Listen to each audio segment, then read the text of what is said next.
AstraZeneca under the World Health Organization's COVAX program. Pyongyang claims the country is COVID-free, but it has enforced tough measures to stop the pandemic, such as strict border controls. Jong-min Kim is the sole correspondent for NK News, and she says vaccination aid will inoculate just over 3% of the country's population.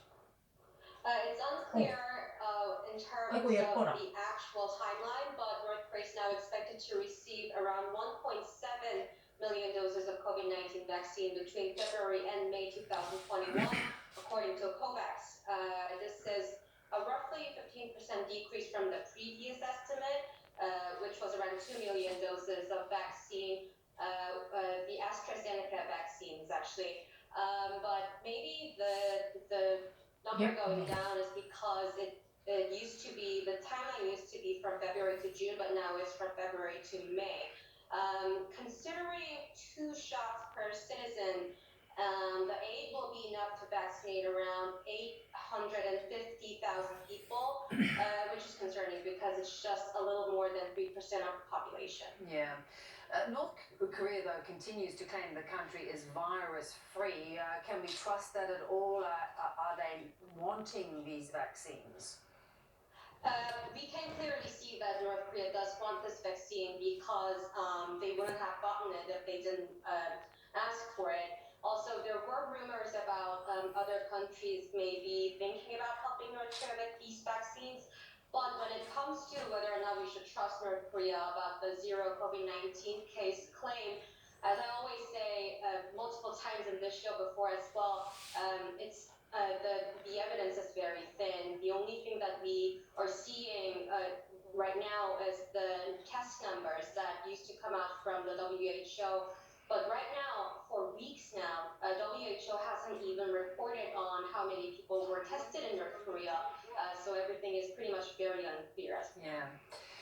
We know that there are so many people who are in extreme poverty and almost close to starvation in North Korea. Now, there are serious concerns for a major food program. Why is there a chance that this is possibly going to be cancelled?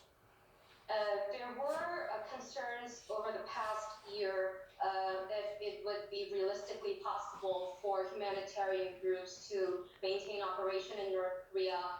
There have been a very strict restriction of movement in Pyongyang, and even, of course, going outside Pyongyang was almost impossible. And for these aid programs, it's necessary for them to check on the beneficiaries and monitor how the aid program is going.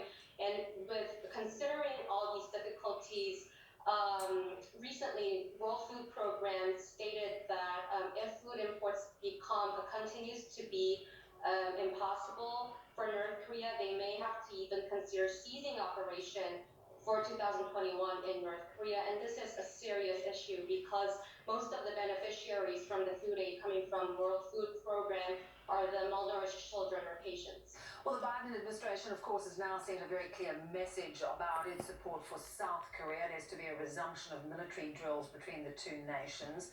How do you think North Korea is going to respond? I can imagine they wouldn't like it because they already mentioned during the January Party Congress, Kim Jong-un said it himself, that the joint drills are hostile gestures towards North Korea, and by doing that, South Korea is going against the goodwill nature of the inter-Korean agreements that South Korean President Moon Jae-in and North Korean leader Kim Jong-un signed in 2018, and also North Korea said that United States doing these joint drills is also an act of hostile gesture. But North Korea would know that South Korea will have to do this, but they will be probably keeping a very close eye on how the South Korean officials are framing this, even if this is going to go ahead.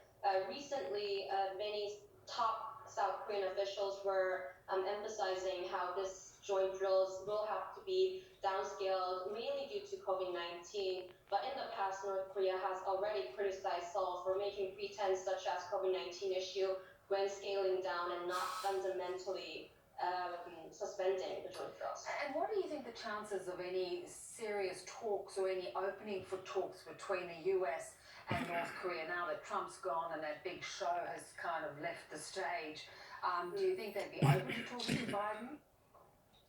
I would I wouldn't imagine anything like that happening in the next few months, even year.